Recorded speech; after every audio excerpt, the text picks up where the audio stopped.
শামশেরগঞ্জে যেভাবে হরগোবিন্দ দাস চন্দন দাসকে খুন করা হয়েছিল সেই ঘটনায় এবার ১৩ জনকে দোষী সাব্যস্ত করা হলো। জঙ্গিপুর মহকুমা আদালতে ১৩ জন দোষী সাব্যস্ত। আগামীকাল সাজা ঘোষণা। ১২ এপ্রিল জাফরাবাদে বাড়ি থেকে টেনে বাবা ছেলেকে কুপিয়ে খুন করা হয়েছিল। হরগোবিন্দ দাস চন্দন দাস হত্যাকাণ্ডে এসআইটি গঠন করে তদন্ত শুরু করে পুলিশ। ৬ জুন হরগোবিন্দ দাস চন্দন দাস খুনে ১৩ জনের বিরুদ্ধে চার্জশিট দেওয়া হয় আর এই ১৩ জনকে এবার দোষী সাব্যস্ত করা হলো। আগামীকাল সাজা ঘোষণা করা হবে। ১২ এপ্রিল যে ঘটনা জাফরাবাদে একেবারে বাড়ি থেকে টেনে বাবা ছেলেকে কুপিয়ে খুন করা হয়েছিল সেই ঘটনায় ১৩ জনের বিরুদ্ধে চার্জশিট জমা পড়েছিল আর এবার সেই ১৩ জনকে দোষী সাব্যস্ত করা হলো। আদালতের কি পর্যবেক্ষণ আর কি জানা যাচ্ছে আমরা জানবো আমাদের প্রতিনিধি রাজীব চৌধুরীর কাছ থেকে। রাজীব, হরগোবিন্দ দাস এবং চন্দন দাসকে যে খুনের ঘটনায় ৬ জুন ১৩ জনের বিরুদ্ধে চার্জশিট দেওয়া হয়। ১৬ই ডিসেম্বর পর্যন্ত দুপক্ষের সওয়াল জবাব হয় এবং সওয়াল জবাব শেষে আজকে ১৩ জনকে দোষী সাব্যস্ত করা হয়। আগামীকাল তাদের সাজা ঘোষণা করা হবে। আসামি পক্ষের আইনজীবীরা তারা বলার চেষ্টা করেন যাদেরকে করা হয়েছে মিথ্যা মামলায় করা হয়েছে, কিন্তু আদালত সমস্ত কথা শোনার পরে আজকে ১৩ জনকে দোষী সাব্যস্ত করেন এবং আগামীকাল তাদের রায় সাজা শোনাবেন। একদম রাজীব, ১৩ জনকে দোষী সাব্যস্ত করা হয়েছে। আগামীকাল সাজা ঘোষণা করা হবে। হরগোবিন্দ দাস চন্দন দাসের খুনের ঘটনায় ১৩ জনকে দোষী সাব্যস্ত। ফের সিইও দফতরের সামনে বিক্ষোভ বিএলওদের একাংশের। যারা তৃণমূলপন্থী বিএলও, যারা বিএলও অধিকার রক্ষা কমিটির সদস্য, তারা বিক্ষোভ দেখাচ্ছেন। দুই প্রতিনিধি সরাসরি আমাদের সঙ্গে রয়েছেন, রুমা পাল এবং আবির দত্ত। আমি শুরুতে যে ছবিটা রুমা দর্শকদের সামনে রেখেছি, একজন মহিলা এই তৃণমূলপন্থী বিএলও সংগঠনের সদস্য, যেই মুহূর্তে এই পুলিশের ব্যারিকেড তিনি টপকালেন, তারপর সঙ্গে সঙ্গে তাকে আটক করে প্রিজন ভ্যানে তোলা হলো। এখন কি অবস্থা?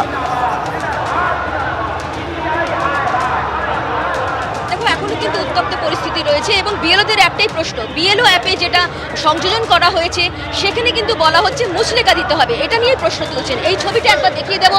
দেখতে পাচ্ছ এখানে কিন্তু যেখানে দেখতে পাচ্ছ পুলিশের জয়লাভ রয়েছে, অন্যদিকে কিন্তু বিএলওরা এইদিকে রয়েছেন আমরা দেখতে পাচ্ছি, যেখানে ব্যারিকেডের সামনে রয়েছে, অন্যদিকে আরেকটা ব্যারিকেড রয়েছে এবং সিও দপ্তরের যে মূল যে গেট রয়েছে, মূল গেটটা একবার দেখাবার চেষ্টা করব। প্রবীরকে বলবো যে যদি এখান থেকে দেখানো সম্ভব হয়। এখানে দেখতে পাচ্ছ যে আরেকটা ব্যারিকেড রয়েছে, যেখানে কিন্তু ব্যারিকেড এখনো তারা ভাঙতে পারেননি বা টপকাতে পারেননি। এবার আমরা চলে যাচ্ছি একেবারে মূল ভবনের সামনে। মূল ভবনে সেখানে কিন্তু দেখতে পাচ্ছি পুলিশের সংখ্যা অত্যন্ত বেশি রয়েছে এবং সেখানে যাতে তারা না পৌঁছতে পারে এবং বারবারই কিন্তু পুলিশের তরফ থেকে এখানে কিন্তু মাইকে বলা হচ্ছে যে কোনোভাবেই কিন্তু আইন হাতে তুলে নেবেন না, এরকমটাই কিন্তু বলা হচ্ছে মাইকে করে। এবং দেখতে পাচ্ছ সিও দপ্তরের মূল গেট, এই গেটে কিন্তু আমরা বারবার দেখেছি যে বিএল অধিকার রক্ষা কমিটির যারা এসেছেন তারা কিন্তু বারবার এখানে অবস্থান বিক্ষোভ করেছেন। কিন্তু আজকে যে ছবিটা দেখতে পাচ্ছি সেটা কিন্তু একদম আলাদা।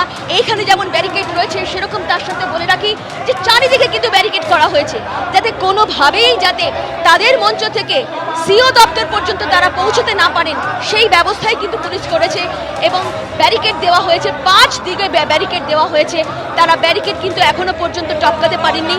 তবে একটা প্রশ্ন তুলছেন, এই যে বিএলও অ্যাপে বারবার সংযোজন করা হচ্ছে এবং বিএলওদের বলা হচ্ছে তাদের মুচলেকা দিতে হবে, সমস্ত তথ্য যে ঠিক রয়েছে, তাদের বক্তব্য যে সমস্ত দায় বর্তাচ্ছে আমাদের ওপরে। ইসিআই কি করছে, কেন বারবার এরকম ধরনের সংযোজন করা হচ্ছে, যাতে একটা আন্ডারটেকিং দিতে হবে বা মুচলেকা দিতে হবে। এবং তার সঙ্গে এটাও ঠিক, ইসিআই যেমন জানিয়েছে যে কোনো ভোটারের যদি নাম ভুল থাকে সেক্ষেত্রে কিন্তু বিএলওর কিন্তু দায়িত্ব বর্তাচ্ছে সেই নাম ঠিক করার।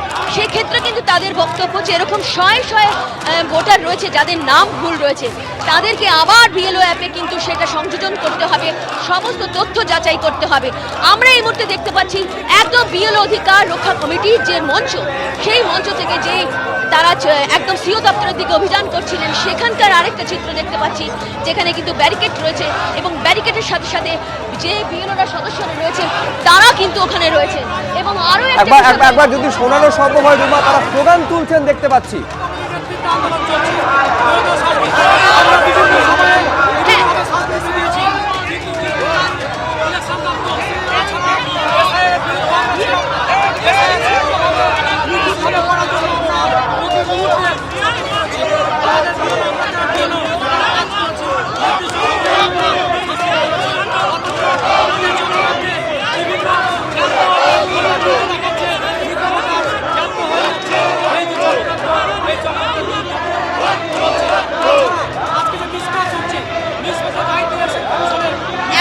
করার চেষ্টা করব তারা কেন আজকে কেন আপনারা অভিযান করছেন?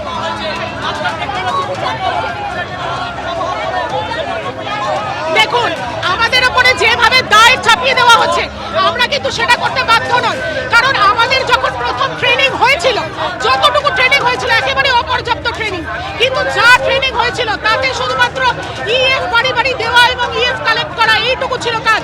তারপরে ডিজিটাইজেশনের চাপ ঘাড়ে চাপিয়ে দেওয়া হলো, সেটাও আমরা করে দিলাম। তারপরে পরপর প্রত্যেকদিন একটার পর একটা বিএলও অ্যাপে আমাদের কাজ করতে বলা হচ্ছে, নতুন নতুন অ্যাপ আপলোড করা হচ্ছে। এই কাজগুলোও কিন্তু আমরা 11 তারিখের মধ্যে সম্পূর্ণ করেছি। এবারে আমাদের এই যে লজিক্যাল ডিসক্রিপেন্সিস, এই যে রিভেরিফাই লজিক্যাল ডিসক্রিপেন্সিস, এই দায়গুলো কেন আমাদের ঘাড়ে বারবার চাপিয়ে দেওয়া হবে? এবং ওই যে আন্ডারটেকিং, কেন আমরা এই আন্ডারটেকিংটা নেব? সেই আন্ডারটেকিং এর দায় তো আমাদের নেওয়ার কথা নয়। যদি কোনো ভুল ভ্রান্তি, কোনো কিছু ভুয়ো ধরা পড়ে, তাহলে তার দায় তো আমাদের ঘাড়ে আসবে। এবং পরবর্তীকালে যে হিয়ারিং এর দায় দেওয়া হয়েছে আমাদের উপর, হিয়ারিং এ আমাদের থাকতে হবে। কেন আমরা হিয়ারিং এ থাকবো? এসআইআর এর শুরু তো কিন্তু আমাদের হিয়ারিং কেন? এর আগে ডিজিটাইজেশন থেকেই আমাদের কোনো কাজের উল্লেখ করা হয়নি। তাও এই অনৈতিকভাবে চাপিয়ে দেওয়া কাজগুলো তাও আমরা চুপচাপ করে দিয়েছি, কারণ আমরা শিক্ষক শিক্ষিকা। এবারে আমরা আমাদের বিদ্যালয় প্রাঙ্গণে ফেরত যেতে চাই। একেবারে সরাসরি তারা প্রশ্ন তুলছেন যে কেন তারা এই মুচলেখা দেবেন? অপর্যাপ্ত প্রশিক্ষণ হয়েছে, প্রতিদিন বিএলও অ্যাপে নতুন নতুন ফিচার যোগ করা হচ্ছে, যার জন্য তারা কাজটা করতে বাধ্য নন। একবার দেখবো কিরকম পরিস্থিতি তৈরি হয়েছিল কিছুক্ষণ আগে।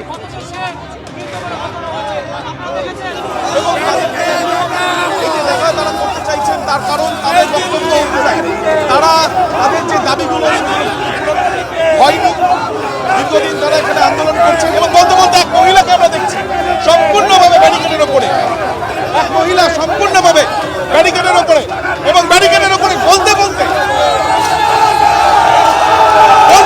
ব্যারিকেড, একদিকে ব্যারিকেড খোলার কাজে চারিদিকে একজন কিন্তু সম্পূর্ণ ব্যারিকেড, পুলিশের আটকানো বাধা না মেনে চূড়ান্ত ধস্তাধস্তির পরিস্থিতি,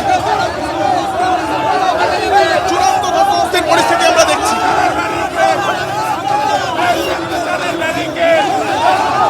আমরা দেখছি চূড়ান্ত ধস্তাধস্তির পরিস্থিতি।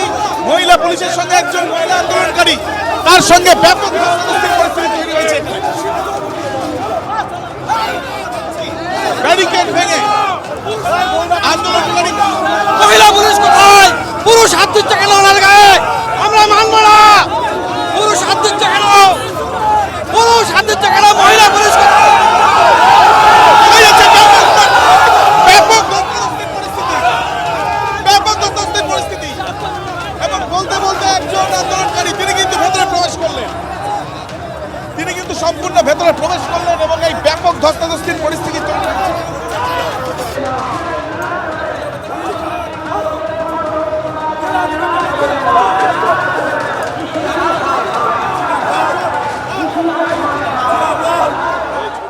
এবিপি আনন্দ, এগিয়ে থাকে, এগিয়ে রাখে।